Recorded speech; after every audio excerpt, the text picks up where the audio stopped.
bienvenue dans Territoire. Cette semaine, je suis sur la communauté de communes du Pont-du-Gard. Nous allons visiter les villages alentours, Remoulins, Comps, Aramon, Castillon-du-Gard et bien d'autres encore. Vous allez découvrir les joyaux de ces villages et nous allons également aller à la rencontre des artisans qui font la vie des alentours de cette communauté de communes, notamment un artisan fondeur d'art, Arfonte, qui va nous présenter ses créations en bronze. Nous rencontrerons un restaurateur au Moulin des Artistes, tout près d'ici à Remoulins, pour une recette pas comme les autres. Territoire, c'est parti!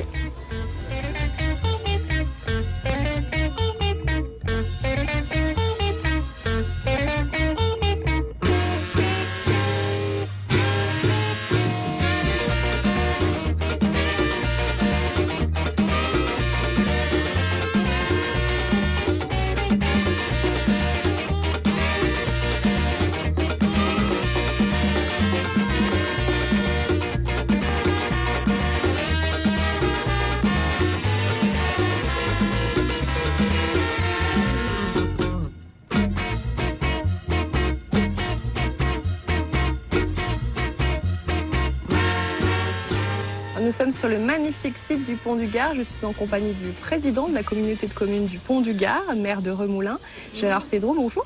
Bonjour. Nous allons parler avec vous de ce territoire qui comprend de nombreuses communes. On va le présenter en généralité. La communauté de communes du Pont-du-Gard, bon, son nom bien entendu vient du fait que nous avons ce magnifique monument derrière nous et qui est en plein cœur du territoire, comprend 16 communes qui correspondent aux deux cantons d'Aramon et de Remoulins.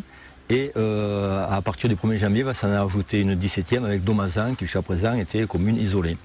Bon, c'est un territoire qui représente environ 25 000 habitants, qui a la particularité d'être une communauté de communes rurale. C'est-à-dire que les communes, bon, entre la plus grosse, Aramon, qui fait 4 000 habitants, et la plus petite Argillier qui fait 300 et quelques. Bon, c'est pas un gros écart de population et puis on se rend compte que nous avons toutes les communes, nous avons à peu près tous les mêmes soucis, les mêmes problèmes, ce qui fait que ça nous a réunis ensemble et on a décidé en 2001 de créer cette communauté de communes pour justement mettre en commun nos moyens et puis aller de l'avant. Du coup, l'objectif, c'est quoi alors de cette communauté de communes? Eh bien, l'objectif, bon, comme toute communauté de communes, c'est d'apporter le plus de services possible à nos populations. C'est-à-dire utiliser au maximum les ressources que nous avons sur le territoire pour les mettre au service de nos concitoyens. Alors nos atouts ils sont multiples. Enfin, on peut citer essentiellement le tourisme, bien entendu, avec le Pont-du-Gard sur le territoire, mais aussi tout ce que nous mettons en place au niveau des actions touristiques. On peut évoquer rapidement la création d'une halte fluviale à Aramon, qui devrait permettre de capter le tourisme fluvial pour irriguer notre territoire. On peut parler des sentiers de randonnée. D'ailleurs, nous allons inaugurer jeudi la mise en place. Ce sont 350 km de sentiers de randonnée qui vont exister sur la communauté de communes Pont-du-Gard. On peut citer également, d'ici quelques années, la création d'une voie verte qui va relier le Rhône, enfin Comps, à l'Uzège.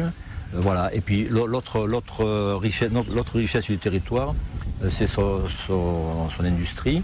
Avec le grand site industriel d'Aramon, Sanofi, Expansia, la centrale thermique d'EDF, et à Remoulins, une usine de fabrication d'emballage plastique Vitembal. Voilà, tout ça, à quoi s'ajoutent bien entendu les artisans, les producteurs locaux de produits agricoles, de vin. On a un territoire très riche en matière viticole. Tout ça fait qu'on a une richesse qu'on souhaite nous exploiter au mieux pour nos concitoyens et pour ceux bien entendu qui viennent visiter notre territoire. Nous parlions entre autres de richesse viticole à l'instant et c'est tout logiquement dans une cave que nous nous rendons.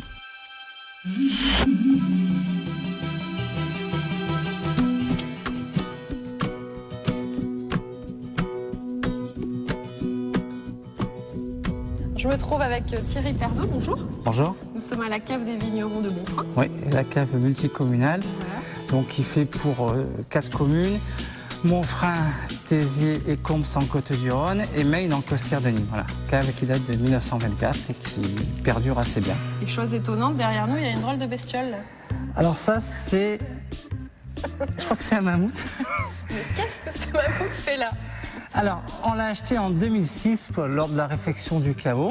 On peut s'approcher, on peut le voir de près. Et oui, Il mord pas. Je crois qu'il est mort, vous risquez rien.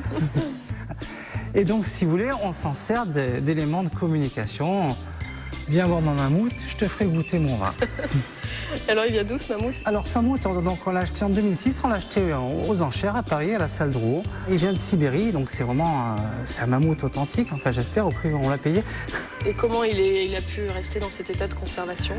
Vous savez, généralement, ils étaient pris dans la glace ou bien dans la marne, cette terre qui dégèle jamais. Et puis, de temps en temps, quand il y a un pan qui tombe, eh bien, au printemps, on fait des découvertes. Et la couleur des os, c'est dû justement à ce... C'est dû à son séjour dans la terre. Voilà, le temps. Voilà, parce qu'il a entre 10 et 15 000 ans, donc il a pris la couleur terre.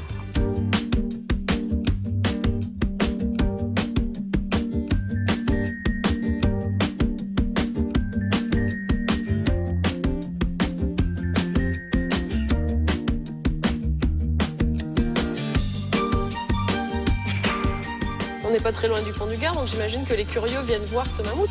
Eh bien, on est à 10 km du pont du Gard et on s'emploie au mieux pour qu'ils viennent nous voir. En plus, on goûte le vin de la cave. Hein, c'est possible. C'est possible. C'est possible. Merci Thierry. Voilà.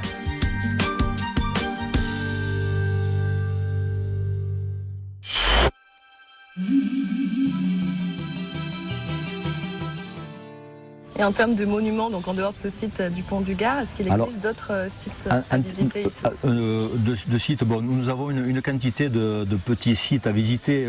Tous nos villages ont un patrimoine, d'ailleurs, sur lequel là aussi nous avons engagé une action importante de restauration. C'est ce qu'on appelle le plan Petit Patrimoine. Évidemment, l'essentiel, c'est le monument, le Pont du Gard. Après, le reste, ce sont des églises anciennes, qu'est-ce qu'on peut avoir, fontaines, on a beaucoup de fontaines, de bassins, et puis on a aussi le fait que le territoire est traversé par le Gardon qui est derrière nous, qui est aussi un attrait important en matière de tourisme. On a des campings importants sur le territoire qui s'ajoutent bien sûr au parc hôtelier. L'église de Maine, les lavoirs de Vers-Pont-du-Gard ou Saint-Bonnet-du-Gard ont été réhabilités. La diversité de ce patrimoine local est à découvrir au gré de vos balades sur le territoire de la communauté de communes du Pont-du-Gard. Autre richesse de ce patrimoine, la pierre du Gard. Direction la carrière Soc, l'une des 8 en activité sur ce territoire autour du Pont-du-Gard.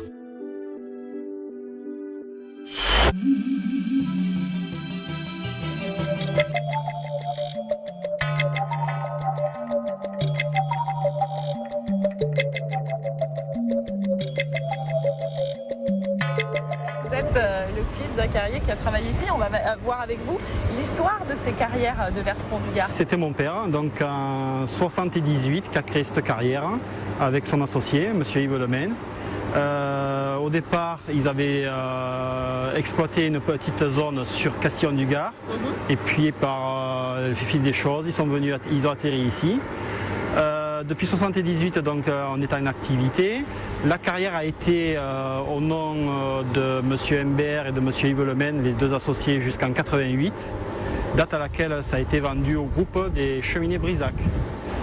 Ils ont été propriétaires de cette carrière jusqu'en 2011, date à laquelle les carrières de Provence, donc M. Mariotta, a racheté. L'activité, c'est l'extraction de tranches et de blocs bruts, de transformation. Alors on vend des blocs et de la tranche aux professionnels.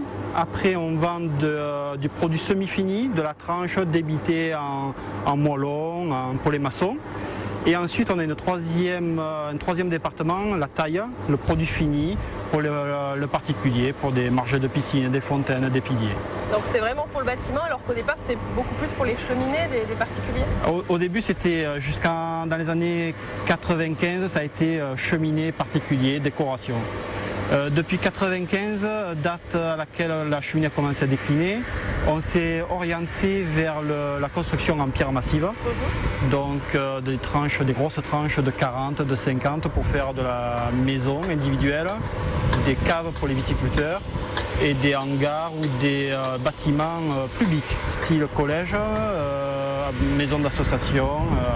Et quelles sont les particularités alors de cette pierre ici de Vers? La particularité, c'est qu'elle a une inertie phénoménale qui permet le soir, en hiver, de restituer la chaleur et en été de garder la fraîcheur. Donc ça c'est bien dans les maisons du coup. Voilà, dans les maisons c'est parfait.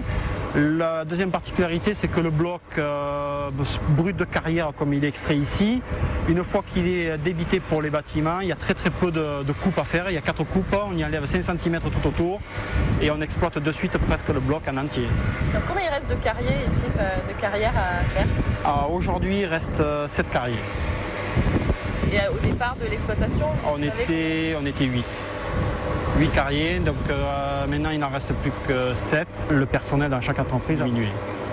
Et donc là, la superficie de cette carrière, c'est quoi? Vous travaillez sur combien d'hectares? Ici, on est sur 12 hectares. On voit les gros blocs en fait coupés au départ, c'est ce qu'on peut voir derrière nous. Voilà, c'est ça. Des gros blocs et après ils sont tranchés suivant les commandes. Suivant les commandes, après oui, ils passent sur des grands disques et on fait des tranches de 40, 50, 60 jusqu'à 5 cm d'épaisseur, le plus fin. Et on voit des petits coquillages dans la pierre, pourquoi? Parce que c'est la particularité du massif. Donc il y a très longtemps, on avait la mer qui s'est retirée, qui a fait des dépôts de sédiments marins. Donc la pierre du Gard est constituée que de dépôts de sédiments marins. Donc on a des coquillages, on a des dents de poisson.